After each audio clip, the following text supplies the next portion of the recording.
is Denis Nyombi. I am an advocate of the High Court. I am an analyst in my own perspective of looking at issues, political, economic, social.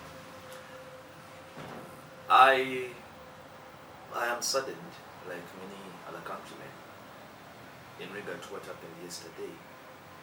Innocent lives were lost in the two attacks, one at Uganda Road and then the other at Parliamentary Avenue. It's so sad. But this is not the first time we are having this occurrence. A few weeks ago, we've had more than 3 occasions related to the same. I think it's high time we get to realize that there is a very serious problem this time around. From the tweet I read last night, Mr. Museveni made a confirmation that it's the Allied Democratic Forces, ADF, that were behind. A few names were mentioned. Today I was reading Bloomberg, a tweet from Bloomberg, and it said that IS owned the attack. All these are pockets to pay attention to by the people in the security circles. But 3 things. 1, there's need for extreme diligence from us, the citizens, and from the security circles. Worries were presented that if a central police station could be attacked 10 a.m. in the morning when the business is at its peak in Kampala, then how about a simple market in Mukono? So this is a message that the attackers, in my view, wanted to send, that we can reach anywhere at any time. So I think it's high time we really put up our socks. All the stakeholders, we, the citizens, the security circles, inclusive of the police, the army, we have work to do now. Let's get to work. Let's get to work. There's so much that ought to be addressed, and there's so much to put right. When we look at the places where these attacks occurred, one in front of CPS, another one in front of, at the entrance of Parliament, what does this mean? Yeah, the question you are asking moves in the position I'm giving you. The second attack at Parliamentary Avenue, just a few strides away from Parliament, and the other attack at the entrance of Central Police Station, they too send a message that the enemy is within the gates. The enemy can reach anywhere at any time and do any vicious attack. I still believe that yesterday's attack would be more ruinous than what it happened. But it was to send a message that, hey, look here. You think your parliament is so far away from us? It's reachable. Your Central Police Station, the pinnacle of security in CDB, Central Business District of Kampala, it's reachable. You know? So there's extremely more diligence invited from us, the citizenry, and from the stakeholders in the security circles. If you look at the layout of our municipalities, our towns, it leaves a lot in wonder. If mere COVID-19 SOPs to be adhered to in municipalities and towns was a problem, now here we are. Here we are. So there's really much work to be done. Yes, another issue is it regards the way police is handling such incidences. We can say police, we can say the security circles. You get a suspect, the suspect takes you even to his home, and you as well recover some of the exhibits. We say key exhibits. And again, that suspect dies like that. It is, my opinion on that may not be binding. I'm not a security expert. I must first of all give you that disclaimer. But we have seen quite a number of instances.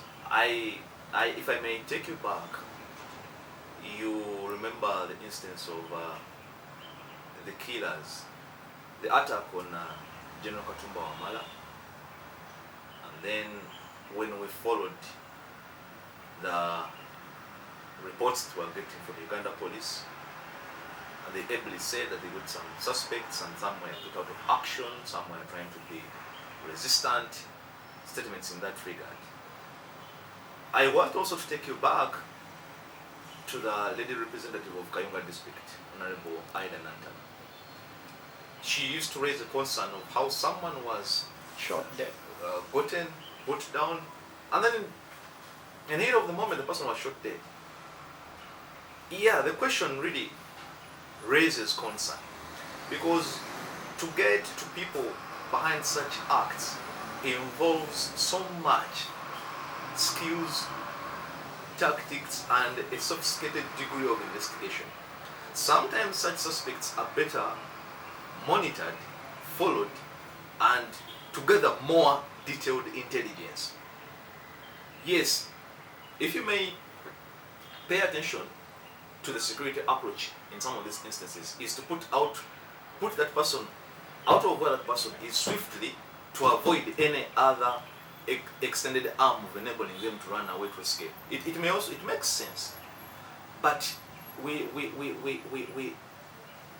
got a lot left in desire, insofar as we fail to get answers and accounts of why these occurrences sometimes and consistently are occurring, simply because we have failed to get the motive. The moment you fail to get the motive, then you fail to appreciate why the approach, and then you fail further to appreciate who is behind the approach.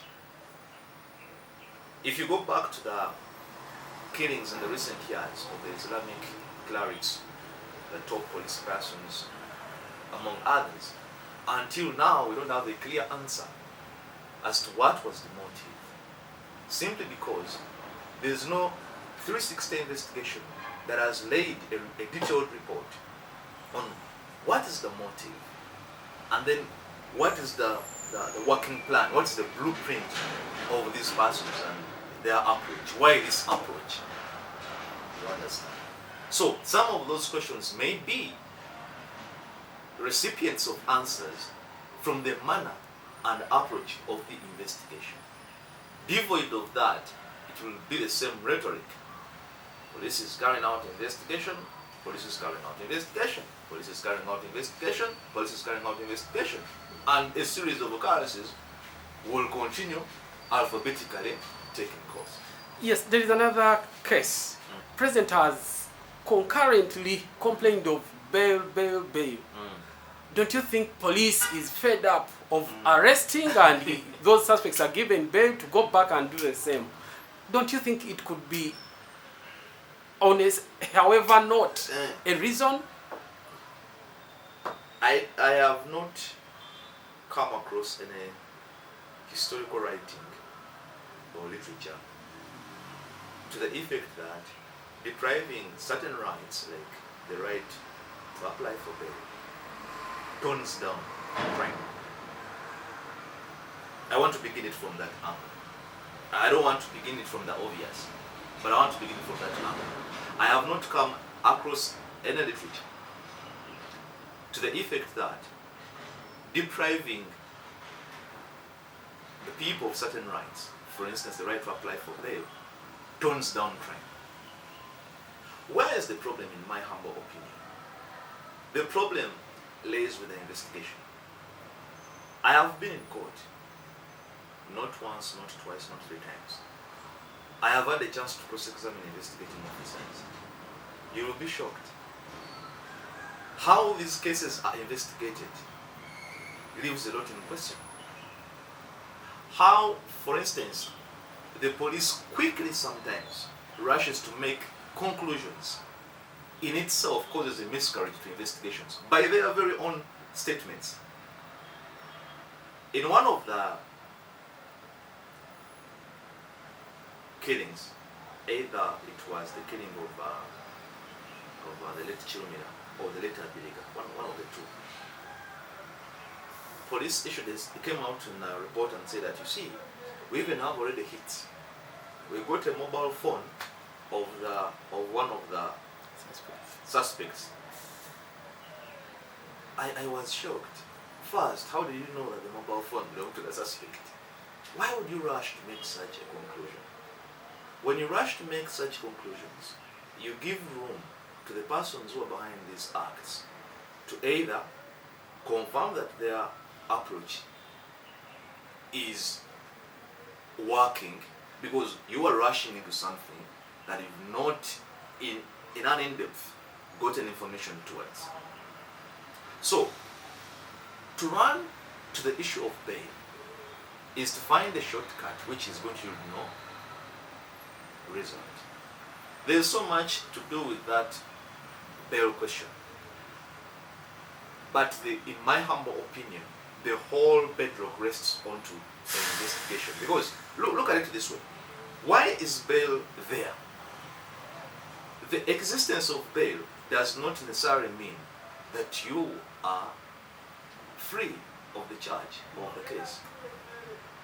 Bail is that contract between the court and you that I do accept. There is a charge against me, and I am willing to attend to court as and when I'm called upon. Yes, I know of some cases where the right that has been given to the accused person that, okay, you may be given bail. There are some instances where people have not come back. I am aware of that. There are some who have run away. I am aware of that. But on a larger extent, to the largest spectrum of the working of the law, the essence of bail is that contract between the court and the accused person for you to attend court and enable you other rights to move on. You are a father. You have children. You are taken care of. You have life that's got to go on despite a charge slapped against your back. Now the argument was that, you see,